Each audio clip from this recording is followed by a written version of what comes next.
Hey friends, so earlier this week, Carlos, Gupton, and I put out a video about managing anxiety, COVID-19. How do we walk through the stages of grief, so to speak, as we deal with this? Got a great response, a lot of questions, a lot of feedback, a lot of views. And so what we wanted to do here as we end the week is kind of continue that conversation, but we've got a fresh set of approaches, new models, things to think about how to provide strategic leadership during times like this. So you have two sides. You have the feelings you feel in yourself, but then you also have this idea that you're supposed to be leading, you're supposed to be doing a job and leading a calling and your vision and your ministry and all of this. All right, Carlos, let's do this another time. Talk about where we're going to go today. Well, I've tried to think of the best analogy for this whole thing that we're going through. And for a lot of ministers, it's like a daily improv. Yeah. They're having to go through new technology, a new way of presenting their sermons, a new way of doing ministry, all of that. But it's all new, and it was just sort of, boom, it was thrust upon them. And so there is this sense of, hey, I'm building this plane as I fly it. And for some people, that's great, right? They love that. They love to be able to, just constantly be in the zone of the new and the creative. But for most of us, we prefer relative homeostasis, Totally. this steady, common, well understood way of going about things. Did you see this, this article that came out, like Carey Nieuwhof, however you say his name? Yeah. And it was like 5 tips for better preaching online. And he drifts off and he starts talking about how impressed he is, how well Jimmy Fallon is doing. Did you see this? Yeah. He's like, Jimmy Fallon's reading off notes. Jimmy Fallon is in casual clothes. You should do this. And I thought, what more anxiety to add to a situation than to say, hey, I watched Jimmy Fallon. You guys should all be like this from now on. But well, that's the new world. People are like, well, I saw Jimmy Fallon. I wonder if you can do something like that. Nobody ever in the past looked at my sermons and said, I think you should try to be more like Jimmy Fallon. Yeah. And now that's the world we're in. That's true. That is so true. And it reminds me of this meme that I saw not long ago, and it's been all over Facebook. It's great. There's Forrest Gump and said, and then all of a sudden, all of our preachers were televangelists. None of us would have ever anticipated this. There's a little bit of ham in most preachers. They have a little bit of that, or they, probably wouldn't be doing most of what they do. But there's not enough of it that we're accustomed to being constantly in front of a camera and then having to learn how to do video editing. I talked with one preacher where he had to spend like 3 or 4 hours on YouTube learning how to do video editing and then how to set up his camera and his lights and all of this. And it was really stressful. It's not just that, though. It isn't just that. It's also this thing of, how do you do pastoral care in a time like this? The leading, not just the performing, the leading. Yes. How can I help my church through all of this? We've got new rules relative to giving. We've got new rules relative to assembling. We've got new rules relative to the way we do fellowship. Everything is new because we are accustomed to gathering. And so in that respect, it's kind of a daily improv. It is. And so how do you do that? How do you learn from it? That's what we're thinking about here. Let's see what we've got today. Okay. Well, in thinking about it, here are some thoughts that come to mind. We start first by saying being confident of who you are. Don't try to be someone else. Don't try to be Jimmy Fallon. Don't try to be like this guy who's, hawking videos about how to make these incredibly sounding and looking videos with the window just right and all of that relative to your home studio. Some of the best stuff I've seen from preachers is coming right straight from their offices, to where they put a few lamps in around trying to get the light just right. But don't worry so much about that. Just be confident of who you are, because you are the person your church loves. Now, they're not watching you for your studio. Most of us, most of our churches, let's be totally honest, are aesthetically awful. Yeah. Yeah. And yet people have historically gathered in them Mm-hmm. to be loved and to love and to worship and to feel this sense of family. Mm-hmm. I don't know that people are going to be interior design critics or just pivot to that in 3 weeks and start looking for the best studio. Oh, there's no question about They would that. have left already. Yeah, that's exactly right. Yeah, and ministers weren't trained for this for the most part, but they can draw from the training they have to give their best in this. And that goes back to the question that I think is really, really important in times like this. How can I be just my best self? Not trying to be something I'm not. And it has just thrilled me to see some of my friends, some of these guys that are just out there, and they're putting out their best stuff. And I still think it's interesting. I said this in the last video. I still think it's fascinating that you got guys that are preaching for small churches, and all of a sudden they put their stuff out there on live streaming, and then it's recorded and put on some kind of social media or whatever it might be. And, hundreds of people are looking at it and watching it. That should be encouraging too. But don't be too discouraged. Yeah. If you find that those who stream your sermons are just those faithful few in your congregation. They are the ones who need you during this time. It's really That's the leadership component. yeah, it is, and that's also this thing of the second point here. Stay out in front of your people. Leaders do need to take the stage in a crisis. And so when you see a lot of these guys doing daily devotionals or whatever, that's good. Keep that going. I think that is really, really important. And to realize what they need more from us is our non-anxious presence more than our performance. And our manner, they want to see our smile. They want to see our confidence in a time like this. They love to hear our voices. Those kinds of things give people assurance and hope. And focusing on that can be better than trying to make sure that, or trying to become some kind of star in all of this.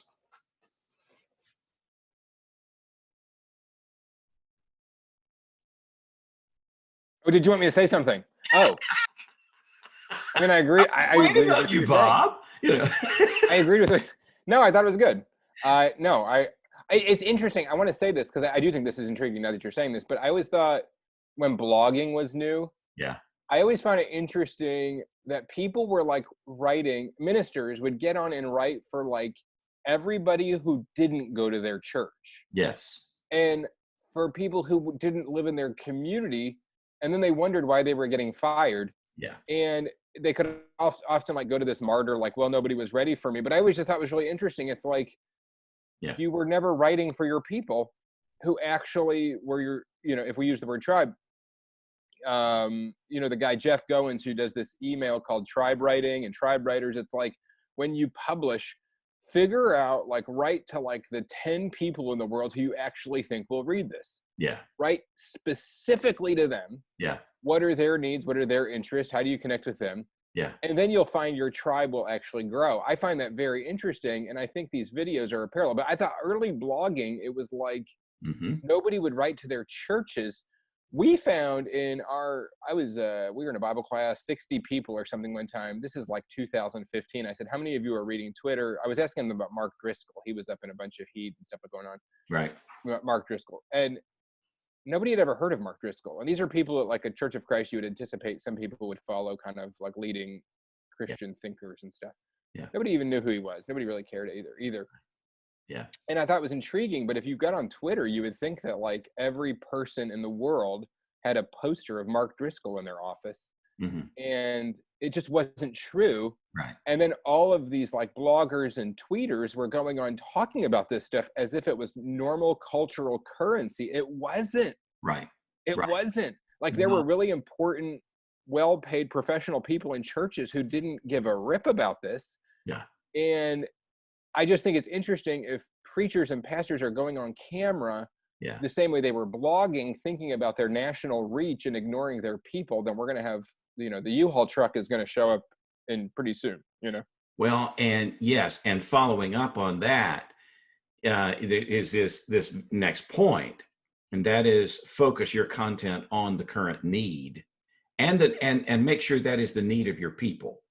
A lot of the videos that I'm watching out there that preachers are doing, the lessons, the content is kind of like preacher to preacher. Uh, Yeah. it's Yeah. it's really heavy content where people are trying to, this person's trying to outquote Dietrich Bonhoeffer, and this person is trying to use the most quotes they can from C.S. Lewis, and drawing from people who way back when dealt with a crisis and have some kind of really great statement or whatever. When it's true that preachers, teachers, we love that stuff and it's good, but I think we need to make sure that our content is what people actually need. And I think we have to go lighter on content, Yeah. and to focus more on encouragement. As I heard one person say it, ER docs don't lecture on preventive medicine. And Oh, you're killing me, man. You're killing me. I mean, like, this is why, I don't know. I'm not going to like read you. I might have a hard time being a therapist. Would you? oh yeah, I think, well, no question about I that. mean, I'd have a very hard time going back in time with a person and not trying to fix what they were trying to do 5 years ago. Well, yeah. And I think in a time like this, we want to go back to that lesson plan we had, That's right. and we just want to continue it and move on with it. When in reality, what people need is just help for now.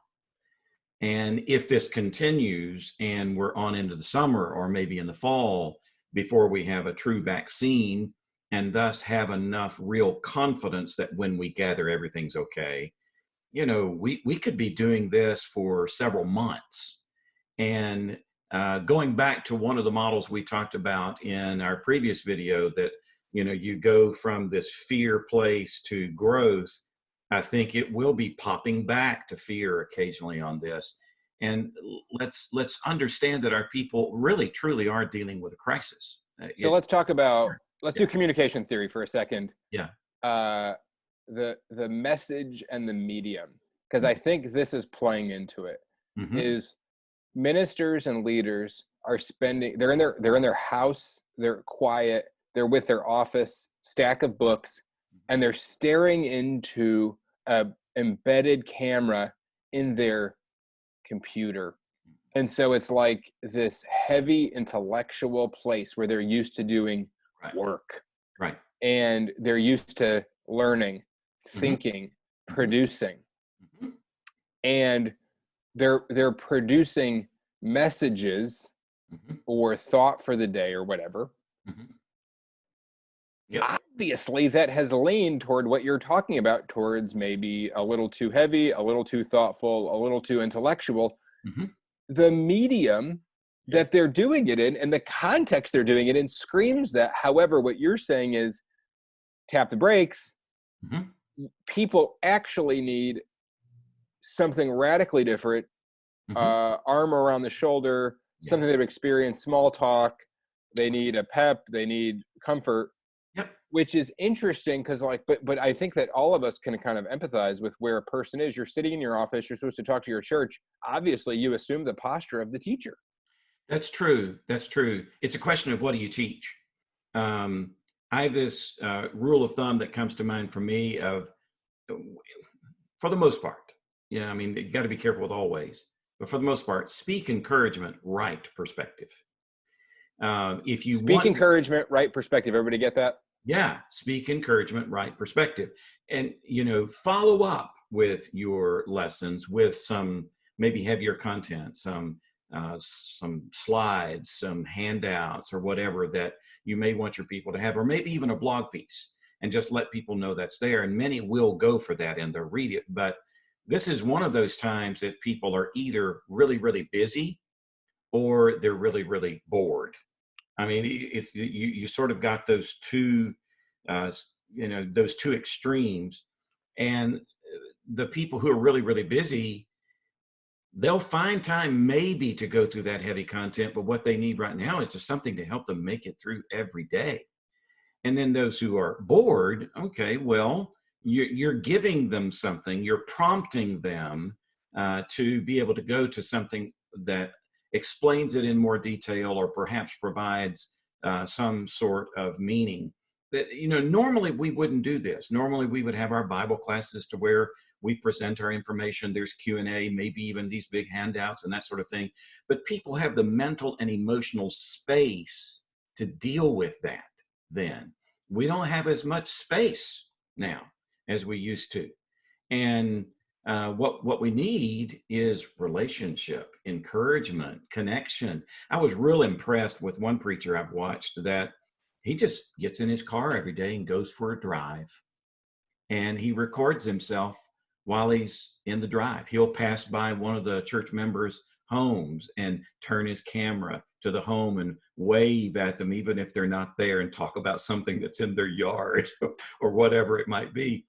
And it's getting tons of views from his members. His members really like it, because one of the things we're missing is being able to just kind of drive around in the car to a destination and be able to get out and interact with people. So here's this minister who is this deep relational connection to his entire church, who just goes out and takes a little drive during the day. And when he does, he records himself, or he just goes out into his lawn and walks around, and talks about the rose bush that's budding or whatever.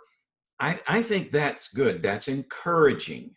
It's deeply relational. Now, occasionally he'll read a psalm, or he'll quote a text of scripture, but in the background you're hearing the birds sing. You're hearing sometimes the wind blow on his microphone. It's not perfect. It's not one of these homemade videos that would pass muster with the people who tell us how to keep our microphones in the right way and to put the windscreens or those little things on to make it to where the wind doesn't make noise. It's not that. That's not happening, right? But it is still very meaningful because it is deeply genuine. Now, there's been this movement, like for a while, where it's like church is too rationalistic, church is too didactic, and we need experiential. We don't need seminars on how to pray. We just need to pray. We don't need seminars on how to be sacrificial. We just need to do it. Mm-hmm. Oh, we're here, man. Yeah. I would say here. Yeah, I would say experiential. It's not an either or. You need both of those, but it's a both. But that's what he's modeling for people experience. He is. This is one of those times, though, where we don't need so much of the other. The deeper content. Those times come. Those times do come. You do have the opportunity. It's a matter of weight, right? It's a matter of weight and emphasis. Now, I think in that respect too, I talked a little bit about this guy who's walking around his lawn with his phone, and it's a little shaky. He doesn't have one of those little smooth deals that follows you as you're moving along. He doesn't have that, but he's learning.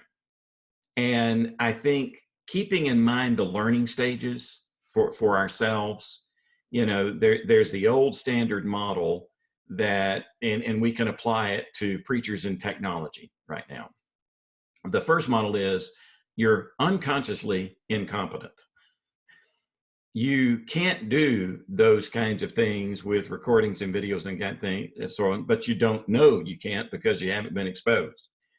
But then there is the consciously incompetent phase where you get information, or you have placed before you this new technology and you're sitting and staring at this box you got delivered to you with this camera or whatever, and you're consciously incompetent. You don't know how to do it, and that. You're conscious of that incompetence. But then that moves to the next phase of conscious competent, where you can do it, but you have to think about it. You really are, it's touch and go. Every little step that you're following is something where you've got something you had to print out to walk you through step by step. But then eventually becomes that unconscious competent phase, where you can do it fluidly. It's really, really easy, and everything flows. And eventually you'll get there. But give yourself some grace that it's going to take a while for you to get to that unconscious, competent phase. And in the meantime, practice self-care. Give yourself a break. Make sure you're exercising. Make sure that you're practicing the spiritual disciplines that are especially helpful for you, and make sure that they are the disciplines and the practices that are most helpful for you at the time to help you grow in the image of Christ, rather than listening to someone who tells you that this is the discipline for now. This is what, this person did in the 4th century when they were going through this crisis. Therefore, it makes it historically relevant. And if you're really a good believer and you're truly spiritual, you're going to do what the ancients did, and so on. That's okay, right? It's all right to get that. But what I would say is practice those spiritual disciplines that help you to be most spiritually and emotionally present for your people, and also to take care of your health. All of these things, I think, are good. Now, we know these things. We know these things. Hey, there's not anything on here that really is all that new for us. But if this can be one of those times that we're reminded that it's okay to be ourselves, it is okay for us to stay out in front of our people because they really do need us. It's fine to understand that people will need our presence more than our performance now, and that we've got to focus on the current need. Sometimes it just helps for somebody to come out and say it, that you're doing okay, you're doing all right, hang in there with this. Yeah. There's one I read here not long ago, and this is exciting to me. Oh, Jacinda Ardern. Yes. I didn't even know who she was, really, until I read this article in the Conversation Journal. And they were praising her on how well she has dealt with the crisis. She's the Prime Minister of New Zealand. And the author of this article that I have referenced at the bottom, and which will be in the handout that we make available for folks who want to click, the author talks about how her leadership is a reflection of the highly researched model by the Mayfields on communication, leadership communication in a crisis. And they focus on these 3 things. Number 1 is direction giving, clear direction, meaning making, and empathy. Those 3 things: direction giving, meaning making, and empathy. What do you think the difference is between direction giving and giving advice? Kind of help viewers understand that this isn't that you are the sage who pontificates on what this looks like. What is direction versus advice? Direction giving, let's talk about what the Prime Minister did. She gave very clear directions on what she expected of the New Zealand public based on what they knew from the medical professionals, the epidemiologists, and the disease specialists. It was very clear direction, exactly, what social distancing measures they were putting in place, how long they anticipated things to be, and so on. That's what was meant. And I think in this particular case, relative to churches, if churches can hear from their leaders, here's the way we're going to be doing things. This is what you can anticipate day to day, week to week. Here's a little sheet on how you use Zoom. We can email this to you, or we can send it to you via text. If you don't have Zoom, here's another way of going about it. If you need to get in touch with us about anything that's going on in your life, or if you have needs, here's exactly who you need to be getting in touch with, and this is what you can expect. I think those kinds of things are what we mean by direction giving. Just giving people direction on how to make it through the maze of congregational life right now, since it's not just the ministers, it's not just the church leaders that are learning a whole new set of rules. it's our members too. And so just giving good, solid, daily, weekly direction on how we do this. You know, White Station, where you and I both are, we Yeah. had an interesting, thinking about like the last 4 weeks, how do you go about cancellations? How do you go about church policies and all of this? Mhm. One thing I think the elders shepherds did pretty well is kind of pointed to the mayor's directives. Mhm. Mhm. It it gave a structure and a grammar to things that was like, we have a mayor that we share. Mhm. We're going to forward you what his current recommendation is. Yes. We don't need to get into the weeds. You said a perspective later, or right perspective. Mhm. We don't need to get in the weeds of trying to develop a congregational response to COVID-19 Right. before next Thursday. Yeah. Yeah. I think that's an interesting. Yeah. That made it really clear and directive. Yeah. And people need that in crisis times. I mean, you think about it. Think about any crisis that you're in. When someone stands before the group and says, this way, people follow. I never will forget when I was at the Memphis airport several months ago, and a tornado came through. Literally a tornado while we were all there in the airport. And I was in a plane right there about to take off at A29, and at A27 they had this jet bridge that just almost blew off of its wheels, but it literally did blow from where it was up against the building and that kind of thing. And that was right next to the plane I was in, and the plane I was in got a little lift.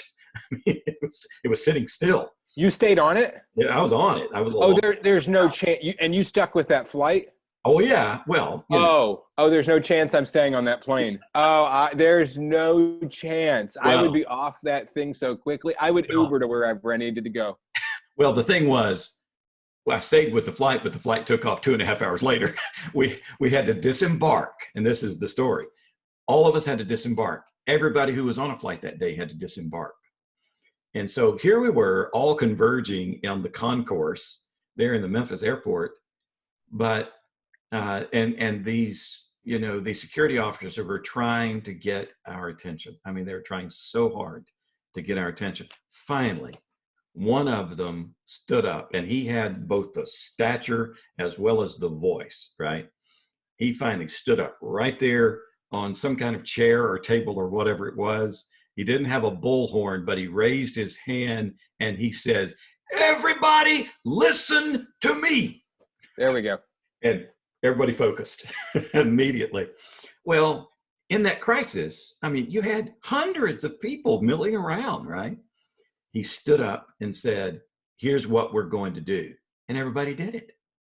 Everybody did it. Now, we're in a crisis now, too, right? And we need leaders who give us direction, because most of us are navigating territory that we're unaccustomed to. And I think it's, by the way, it's also important, not only for leaders, but I think it's also important for followers to follow. Okay, Carlos, can I give you the opposite? Yeah. I was in Chicago Midway like 2 months ago, and it's 11 o'clock in the morning or something, and I walk past and I hear the person speaking from the desk, and they said, "Attention all passengers of flight so-and-so to Minneapolis." And I look at the departure time, and they've already been sitting there. It was a 6 a.m. flight. Okay. So they've been sitting there 5 hours. Mm-hmm. And the person on the intercom or whatever says, "Our mechanic has studied the plane. He thinks he may know the issue. He's working on it. We'll have more for you in 2 hours."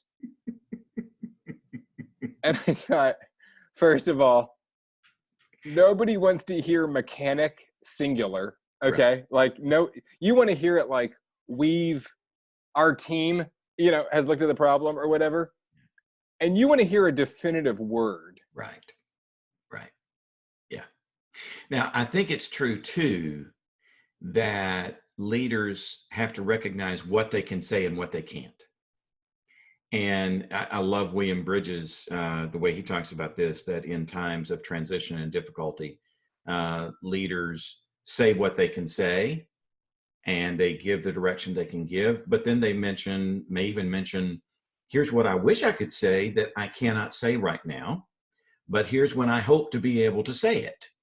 And in the meantime, here's what I would like for you to do.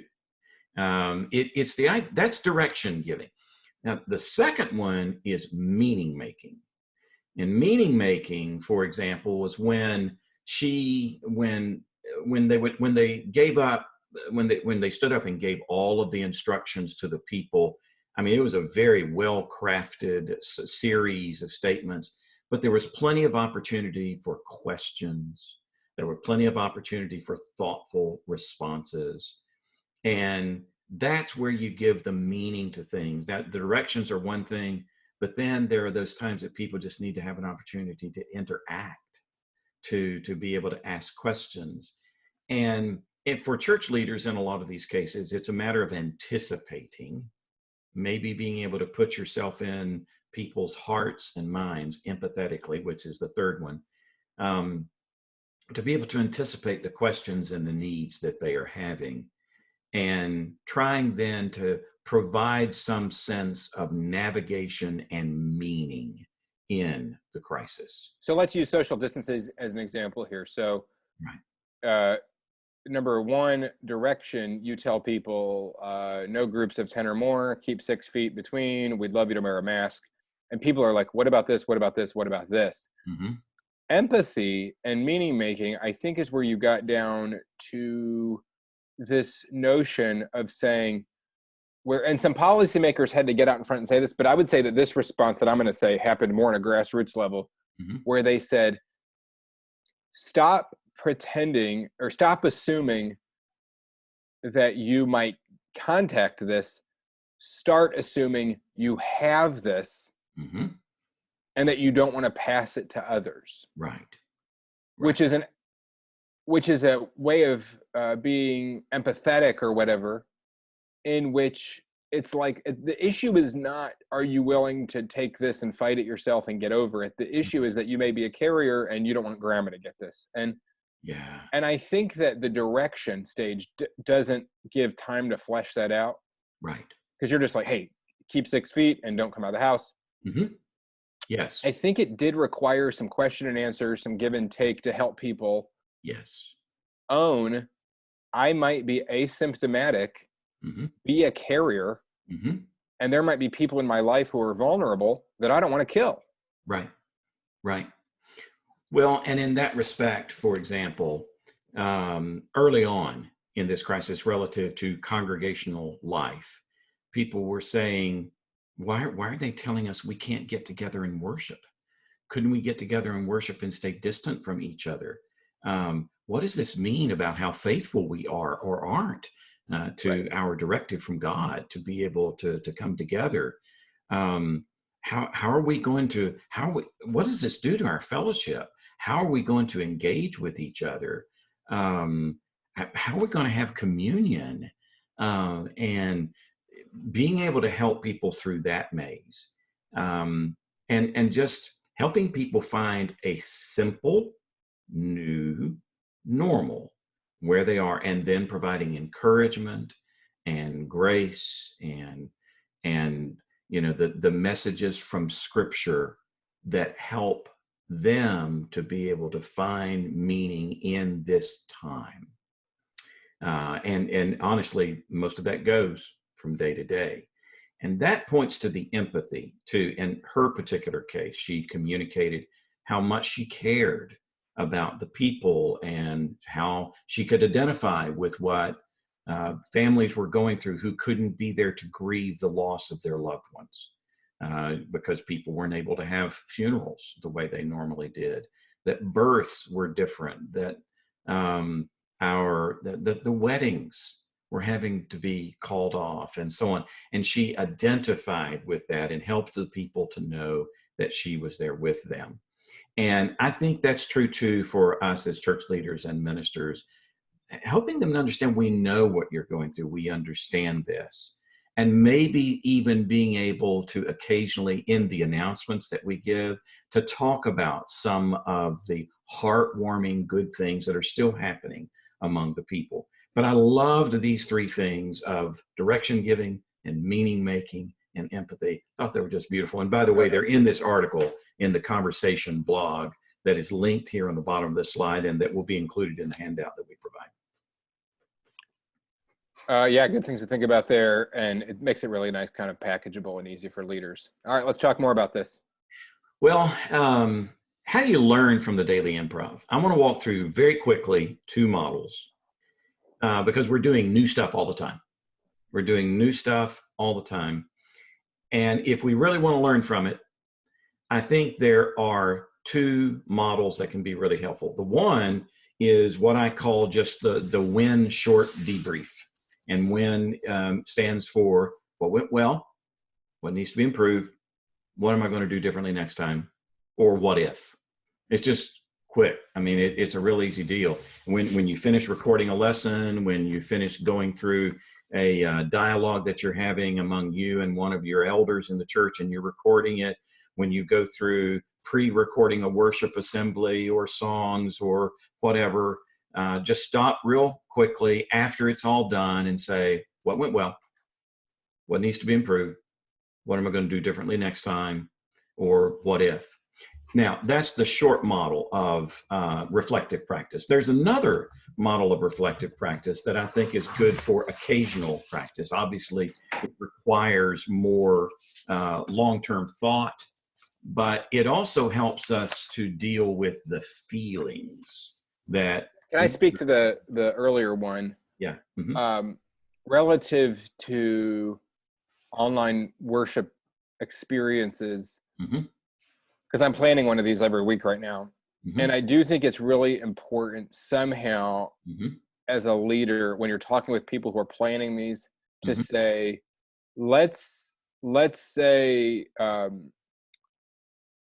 80% we have to keep from week to week, 20% we can tinker with, but you can't trash the whole thing every week. And the reason is the actual, the first week of getting this thing up and going was like a 50-hour, 60-hour work week for 3 people or something. Yeah. Oh my, yeah. It was an enormous investment for people. Yeah. And so there is a sense in which that first model you did, we did the first time we did it, how you did the songs, how you did the prayers, how you did the Lord's Supper, how you did the sermon. There's something where it's like, okay, you can't trash all that and do something again next week. Right. We have to figure out, these are some things we're going to stick with, and then we're going to tinker with something else, which I think is a little different than like if you're a youth minister running a devotional, where you can try something new every week. Right.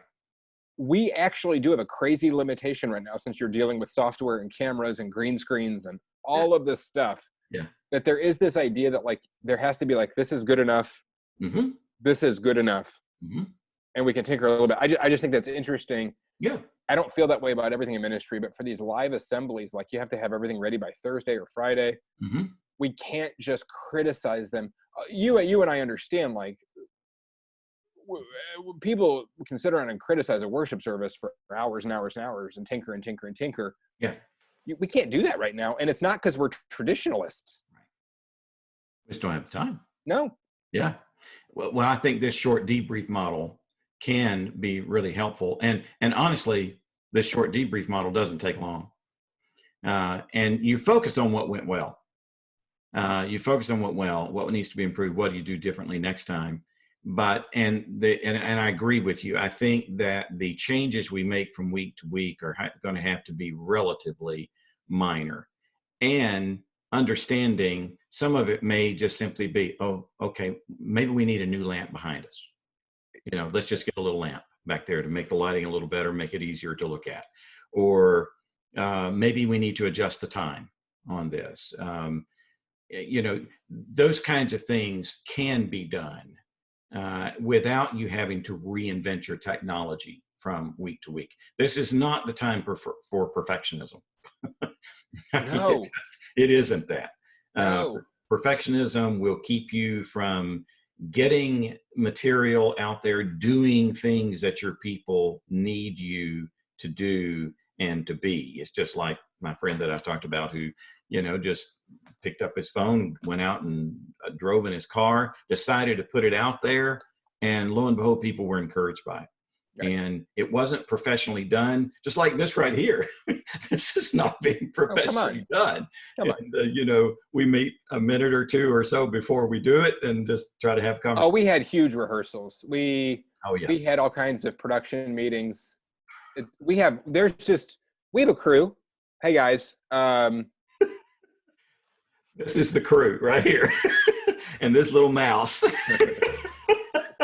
It's but on the other hand, part of the reason why you and I are doing this is because we're talking to a whole lot of church leaders that we know just need some encouragement. The church leaders themselves need some encouragement. And it helps sometimes to overhear a conversation between two guys they know to talk about, here's some ways you might be able to make it through this. Now, on the other hand, I think it's also true that there are times when the church leaders themselves need to have periods of extended reflection.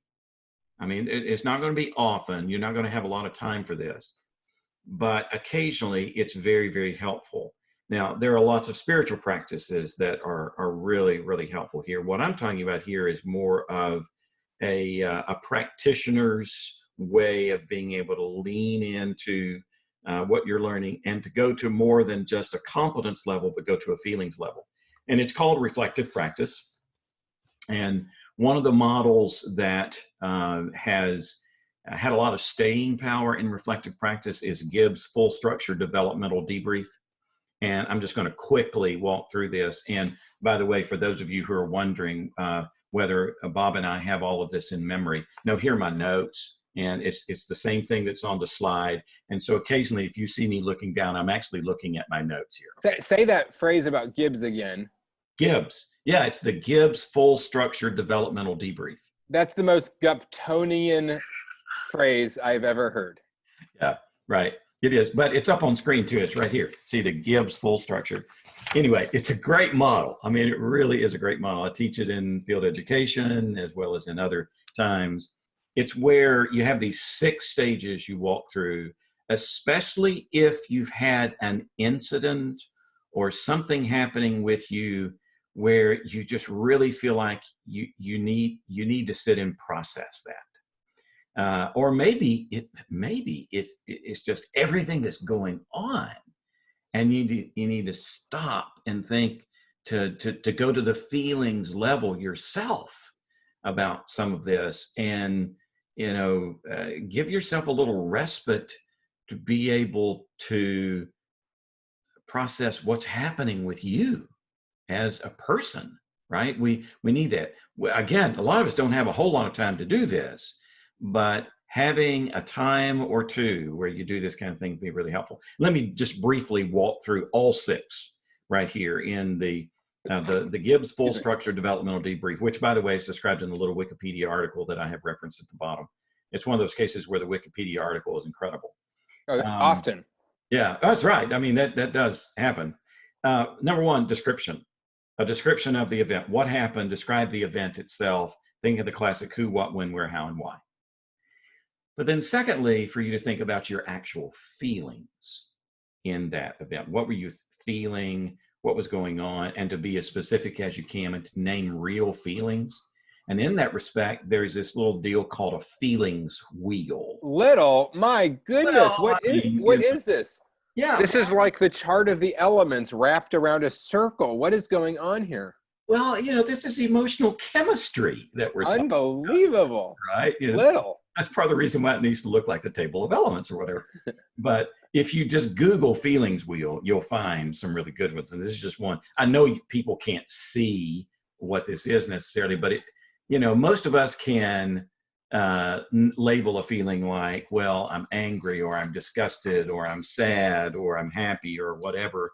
Well, what the feelings wheel does is it then helps you to go out from that and to be a little more specific. And then maybe out even more from that and to be a little more specific, because the more specific you can be about the way you're feeling about things, usually the better you are, and to be able to process your feelings. And then to go to that next stage, which is evaluation. what was good and or bad about this experience, what went well, what went poorly. So you can see in a sense that you're taking the win, but you're expanding it pretty significantly here to go to a feelings level and to really being able to evaluate. Then stage 4 is analysis. What sense can you make of this situation? As you reflect on the experience, can you explain what happened? What did you and others, why did you and others behave the way you did in this incident? And just to be able to analyze it. Then number 5 is conclusions. What else could you have done? You know what you did. Now you look back. Were there other actions you could have taken? How might this have changed the outcome? And then number 6 is the action plan. If it arises again, what will you do? What have you learned from the experience? And so that's sort of the what went well, what needs to be improved, what will I do differently next time, or what if. But this is more of the full structured debriefing where you go beyond just the mechanics of what happened. That's the win. But in this one, you actually do a deeper analysis. And I encourage this, especially when ministers, when church leaders face a situation where internally, inside them, and even externally in terms of what happened, it just didn't seem to be going the way it should, or you have this bundle of feelings inside you that you know you're acting out of, but you're not really in touch with them. And you're just feeling like you're just pushing through and doing whatever you have to do to get things done, but you'd love to have an opportunity to sit and just pause and reflect.